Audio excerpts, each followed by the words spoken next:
We now encounter Michael Faraday for the first time. Faraday made many significant contributions to electromagnetics. This is a daguerreotype of Michael Faraday taken in 1844. Faraday was born in 1791 in a very class-based British society. He was from a lower class, so he didn't get much formal education. His formal education went through simple reading and writing and mathematics. So Michael Faraday had to find a profession. So he became an apprentice for a bookbinder.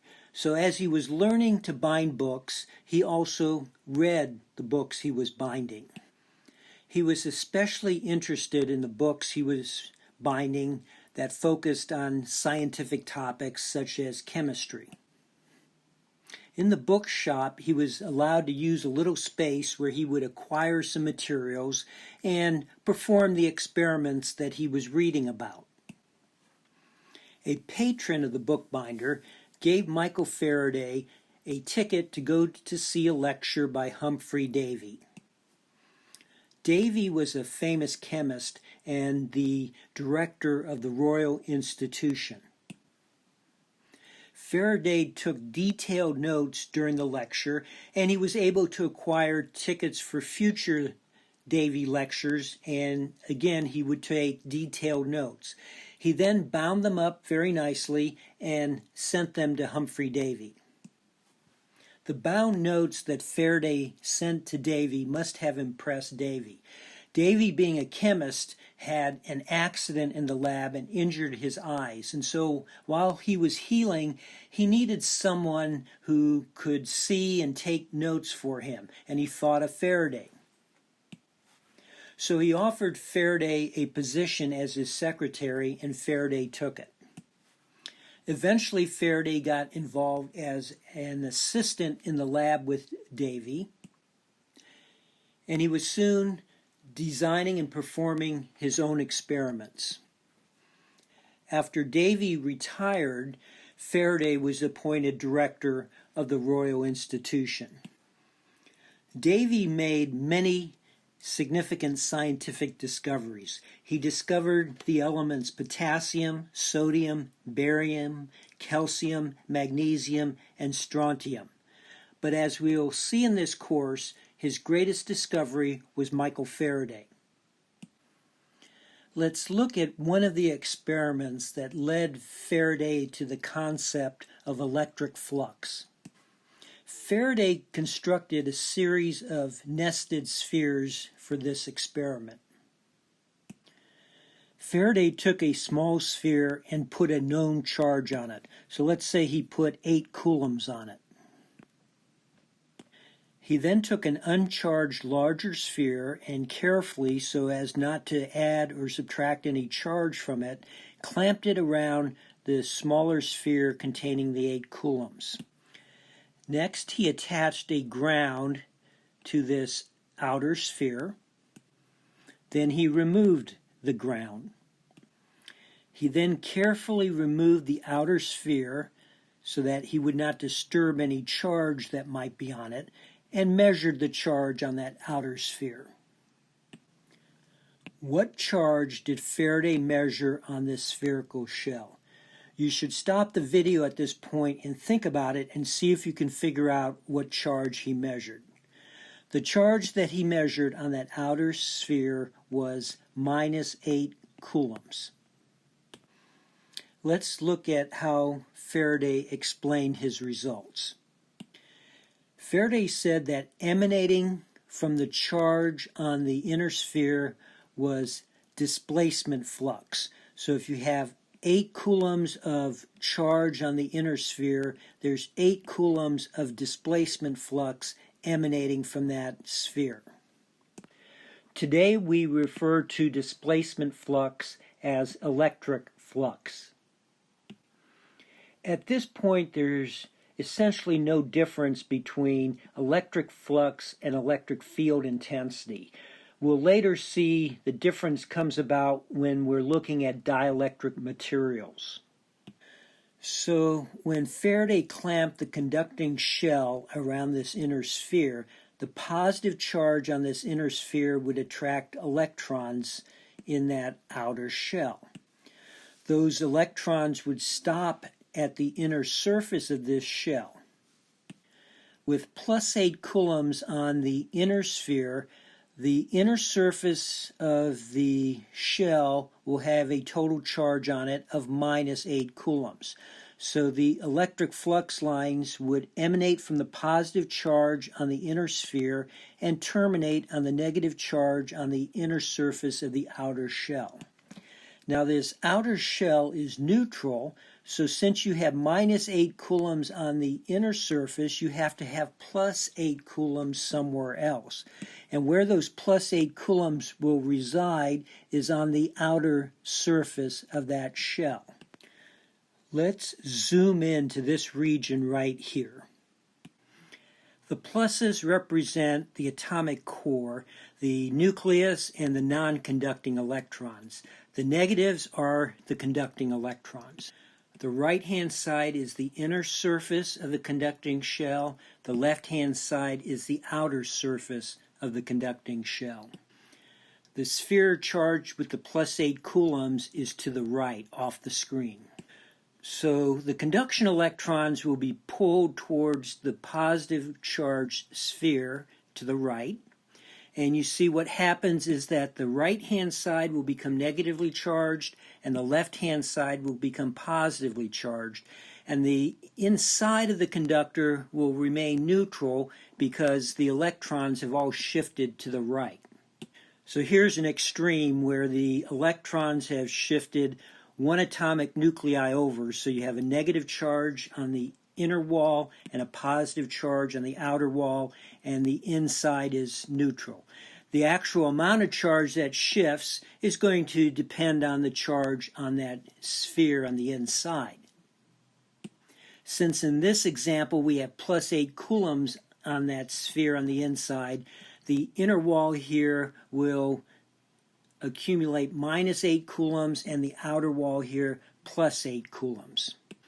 So the electric flux lines start on positive charge and they end on negative charge. Start on positive charge on the outer wall and head out to infinity looking for a negative charge.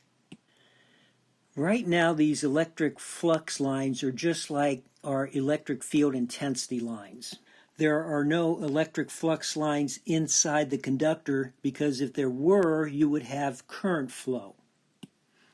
There was a brief current flow to make the inner wall negatively charged and the outer wall positively charged. The charges on the outer wall are repelling each other, and so they become uniformly distributed because that's how they can be the farthest apart. Now Faraday attached a ground to the outer wall of the conducting shell. Let's think about what happens as you bring the ground towards the conducting shell. A ground is an infinite source of negative or positive charges. As the ground comes towards our sphere, the positive charges on the sphere are going to attract electrons. But those electrons are going to attract the positive charges. So they'll start migrating around towards where the ground is approaching. Here we are showing the electric flux lines coming from the positive charge on the outer wall of our shell and terminating on our ground. The flux lines emanating from these positive charges don't have to go out to infinity looking for negative charges to terminate on. They can terminate on the negative charges that are flowing up from the ground. The positive charges are still repelling each other, but now there's an attraction of the positive charges to the negative charges on the ground, and that is why they're migrating around. As the ground gets closer, all of the charges converge, and when the ground touches, these electrons will flow onto the conducting shell and neutralize the positive charges in this vicinity. And now Faraday removed the ground. And so you still had the 8 coulombs on the inner sphere, and you had a negative 8 coulombs on the inner wall of the conducting shell, and no charge on the outer wall. So when Faraday removed this outer shell and measured the charge on it, he found it had -8 coulombs. So he referred to this flux as displacement flux because the 8 coulombs of displacement flux displaced 8 coulombs off his shell, leaving it charged with -8 coulombs. Let's put a charge of Q coulombs on a sphere. From those charges will emanate Q coulombs of electric flux, and the pattern will have spherical symmetry because the charge will be uniformly distributed on the surface of our sphere. Envision a spherical surface in space surrounding our charged sphere of radius r. Since all the electric flux that is emanating from our charge goes through this spherical surface, we know there's Q coulombs of electric flux that will go through it. So we have Q coulombs of electric flux going through this spherical region, and the surface area of this sphere is 4 pi r squared, where r is the radius of our sphere. So the density of the electric flux on the surface of this sphere is Q over 4 pi r squared. We use D as the symbol for this electric flux density. The use of D is probably a remnant from when Faraday referred to this as displacement flux. We know electric flux has a direction associated with it, and for a positive charge on our sphere here, that direction will be in the positive radial direction.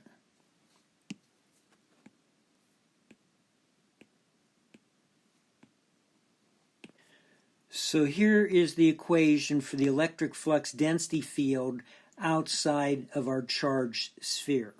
If the radius of our conducting sphere is A, the electric flux density field is 0 for r less than A, and for r greater than A, it's Q over 4 pi r squared in the radial direction. If the actual charge is negative, then that would introduce a negative sign, and the electric flux density would point in the negative radial direction towards our conducting sphere, which would have negative charges on it. If we let A shrink to 0, we would have a point charge, and we'd have the electric flux density field due to a point charge. So here is our equation for the electric flux density field due to a point charge at the origin. Recall the equation for the electric field intensity due to a point charge at the origin. We see the only difference between them is this epsilon sub 0. So the electric flux density field is equal to the permittivity of free space times the electric field intensity. As I keep emphasizing, the electric field intensity for point charge is another way of stating Coulomb's law. By writing the constant in Coulomb's law as 1 over 4 pi epsilon sub 0 instead of as a k, we eliminate a 4 pi from occurring in the relationship between the electric flux density field and the electric field intensity. For instance, let's write Coulomb's law with k as our proportionality constant. Then by defining our electric field intensity by dividing by Q sub T on both sides of our Coulomb's law, we get the electric field intensity would be K Q over R squared. So to get our electric flux density field from our electric field intensity, we need to multiply the electric field intensity by 1 over 4 pi K. If we have a sphere with Q coulombs of charge on it, we know that emanating from that sphere are Q coulombs of electric flux. Earlier we envisioned a spherical surface that completely surrounds our charge. Through the surface of this sphere, we'll have to pass Q coulombs of electric flux. This electric flux will go through any surface that completely encloses the charged sphere. So if instead we enclosed our charge with a rectangular box, there would be q coulombs of electric flux going through this rectangular box. Let's visualize the following charges. Every minus sign represents minus 1 coulomb, and every plus is a plus 1 coulomb of charge. We know that electric flux lines begin on positive charges and terminate on negative charges. So at least 4 of these lines of electric flux representing 1 coulomb each will go between some of these positive and negative charges. Since there aren't enough negative charges to account for all the positive charges, some electric flux will emanate away. So each one of these lines represents 1 coulomb of electric flux. So this dashed line represents a closed surface that completely encloses these 4 negative 1 coulomb charges. So the charge enclosed by this surface is minus 4 coulombs. And we also have 4 coulombs of electric flux entering this closed surface. Now let's form a closed surface that encloses these 3 plus 1 coulomb charges. Now we have 3 coulombs of charge enclosed by this closed surface, and there are 3 coulombs of electric flux leaving this closed surface. Now let's pick this closed surface. So now we have minus 1 coulomb enclosed by this closed surface. We have 1 coulomb of flux leaving and 2 coulombs of flux entering. So we have a net of 1 coulomb of electric flux entering our closed surface. So the charge enclosed by a closed surface is equal to the electric flux leaving that closed surface. So if you have 3 coulombs inside the closed surface, there's 3 coulombs of electric flux leaving it. If you instead have a negative charge enclosed, like minus 3 coulombs, then you would have 3 coulombs of electric flux entering your closed surface. The mathematical description of this is called Gauss's law, and that will be the topic of another video.